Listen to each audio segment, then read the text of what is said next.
بسم اللہ الرحمن الرحیم۔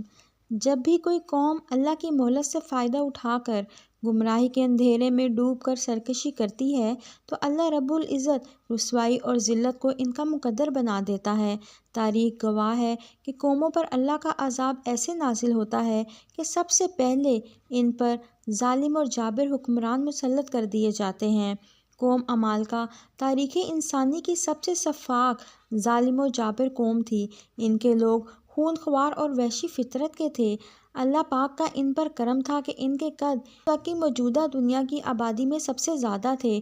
قوم عمالقہ کا ایک مرد دوسری قوموں کے 80 مردوں کے برابر ہوا کرتا تھا۔ اس قوم نے اپنی فتوحات سے ایسی وحشت پھیلا رکھی تھی کہ اگر یہ قوم کسی دوسرے ملک پر حملہ کے لیے جاتی تو اس کے پہنچنے سے پہلے ہی وہ لوگ ہتھیار ڈال دیتے۔ اوج بن عنق جو کہ ایک تاریخی نام ہے، وہ بھی اسی قوم کے سرداروں میں سے تھا۔ اس کو دنیا کا سب سے لمبا انسان مانا جاتا تھا۔ قوم عمالقہ عراق کے گرد و نواح سے اٹھے اور رفتہ رفتہ مصر، شام، فلسطین، ایران اور روم پر قابض ہو گئے۔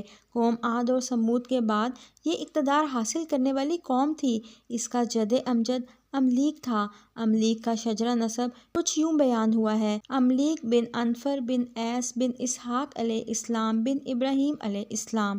املیک کی نسل بہت جنگجو تھی جسے عمالقہ کہا جانے لگا۔ بنی اسرائیل کی بدافعالیوں کی وجہ سے اللہ نے ان پر قوم عمالقہ کو ہی مسلط کیا تھا۔ قرآن مجید میں اس گروہ کو جبارین کے نام سے پکارا جاتا ہے۔ حضرت ابراہیم کے دور میں یہ بحیرہ مردار کے مغرب میں آباد تھے۔ چونکہ یہ جہاں بھی گئے اپنے سفاکیت اور حرکتوں سے باز نہ آئے، جس کی وجہ سے عراق کے اشوری بادشاہوں نے انہیں صحرائے سینا کی جانب دھکیل دیا تھا۔ اس دور میں ان کی اکثریت بھیڑ بکریاں پالا کرتی تھی۔ بنی اسرائیل نے جب اپنے رب کے احکامات کو فراموش کر کے بتوں کی پوجا شروع کر کے سفاکی، سرکشی اور بدفعلی کو اپنا شعار بنایا تو اللہ نے ان پر ایک قوم جسے عمالقہ کہتے ہیں مسلط کر دیا۔ حضرت موسیٰ علیہ السلام کو اللہ پاک نے حکم دیا کہ ارض مقدس فلسطین کو عمالقہ کے قبضے سے آزاد کرواؤ۔ حضرت موسیٰ اپنی قوم کو لے کر فلسطین کی طرف جہاد کے لیے نکل پڑے۔ جب موسیٰ نے اپنی قوم سے کہا: اے قوم بنی اسرائیل، ارض مقدس میں داخل ہو جاؤ جو اللہ تعالیٰ نے تمہارے لیے لکھ رکھی ہے، اور پیٹھ نہ دکھاؤ ورنہ خسارے میں رہو گے۔ اس پر بنی اسرائیل کے یہ لوگ بولے: اے موسیٰ، تم اور تمہارا پروردگار لڑو، ہم تو یہیں بیٹھے ہیں۔ وہاں ایک طاقتور قوم عمالقہ آباد ہے جس کا ہم مقابلہ کرنے کی قطعاً سکت نہیں رکھتے۔ صرف اس صورت میں ہم وہاں داخل ہو سکتے ہیں کہ وہ از خود اپنا وطن چھوڑ کر کہیں چلے جائیں۔ چنانچہ اللہ پاک نے اس سرکشی کی سزا کے طور پر بنی اسرائیل کو صحرائے طیہ میں قید کر دیا، اور یہ لوگ 40 سال تک اس مختصر سی صحرا میں بھٹکتے رہے۔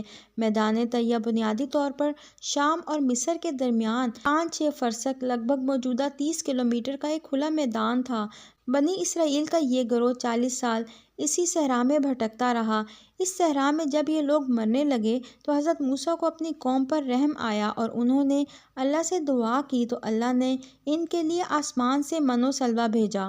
دھوپ سے بچاؤ کے لیے بادل بطور سائبان مہیا کیے، اور پانی کی ضرورت کے لیے موسیٰ نے پتھر پر عصا ماری تو آنن فانن پانی کے 12 چشمے پھوٹ پڑے۔ حضرت موسیٰ، حضرت ہارون اور حضرت یوش بن نون علیہ السلام بھی ان کے ہمراہ تھے۔ پھر ساری قوم نے توبہ کی تو اللہ نے حضرت موسیٰ علیہ السلام کو حکم دیا کہ اپنی قوم کو 12 قبائل میں تقسیم کرو۔ حضرت موسیٰ نے اپنی قوم کو 12 قبائل میں تقسیم کر دیا اور ان کا ایک ایک سردار مقرر کر دیا، اور ان 12 سرداروں پر حضرت یوش کو سردار بنا دیا۔ اب ان لوگوں نے جہاد کی تیاری شروع کی۔ ابھی قوم بنی اسرائیل وادی طیہ سے ہی نکلے تھے کہ حضرت موسیٰ اور حضرت ہارون اس دنیا سے پردہ فرما گئے۔ چنانچہ حضرت یوش نے قوم کی باغ دوڑ سنبھالی اور قوم کی جنگی تربیت کرنے لگے۔ قوم کے پاس من و سلویٰ اترتا تھا، پانی کے چشمے پاس تھے، اس لیے ساری قوم کی توجہ صرف اور صرف جنگی تربیت پر تھی۔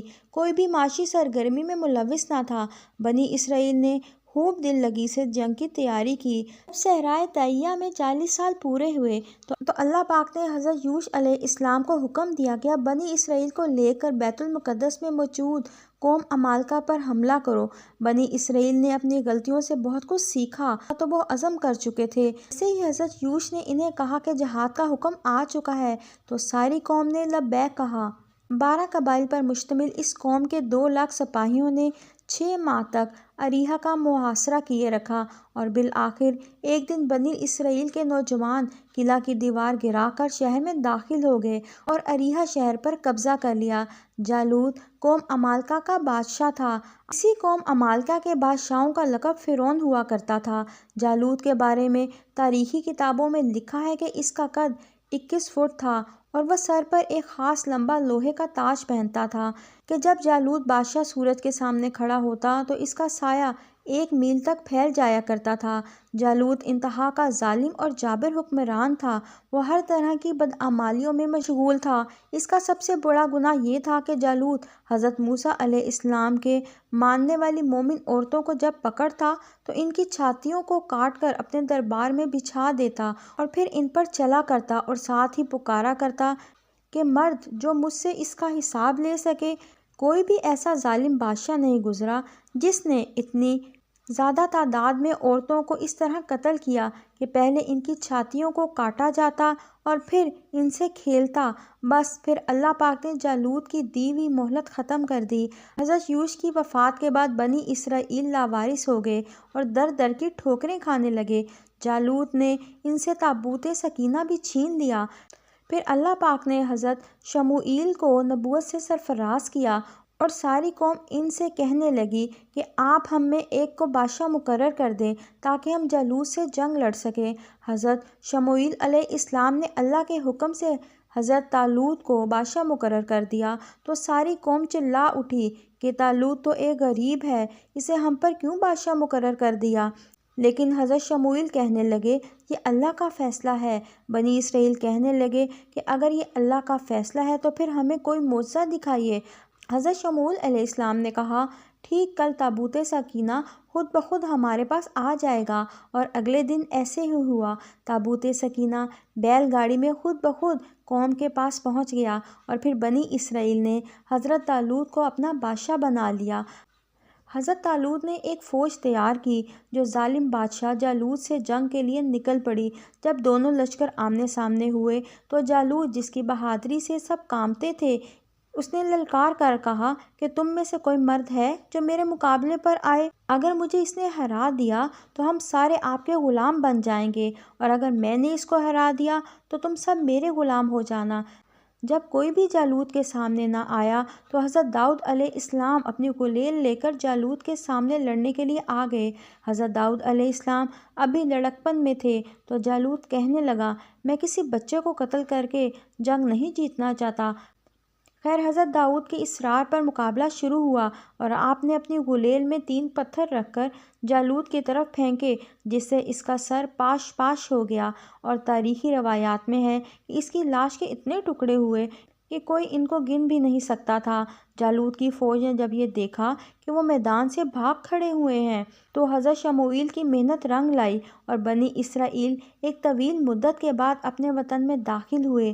کچھ ہی عرصے بعد حضرت شموئیل علیہ السلام وفات پا گئے اور طالوت نے حضرت داؤد کو عادل سلطنت کا بادشاہ بنا دیا اور اپنی بیٹی کی شادی بھی ان سے کر دی۔ حضرت طالوت کی وفات کے بعد حضرت داؤد پوری سلطنت کے بادشاہ بن گئے اور پھر اللہ پاک نے آپ کو بھی نبوت سے سرفراز فرما دیا۔ اس کے بعد حضرت داؤد اور ان کے بعد حضرت سلیمان علیہ السلام نے کئی سالوں تک حکمرانی کی۔ حضرت سلیمان علیہ السلام جب حکمران بنے تو انہوں نے قوم عمالقہ کو نیست و نابود کر دیا۔ یوں اللہ پاک نے ایک جابر اور ظالم قوم کا اس دنیا سے خاتمہ کر دیا۔ اب اللہ سے دعا کرتے ہیں کہ وہ ہم سب مسلمانوں کو سب گناہوں سے دور کر کے ہمیں بھی ایک قوم بنا دے تاکہ ہم تمام غیر اسلامی قوتوں کا مل کر مقابلہ کر سکیں۔ آمین۔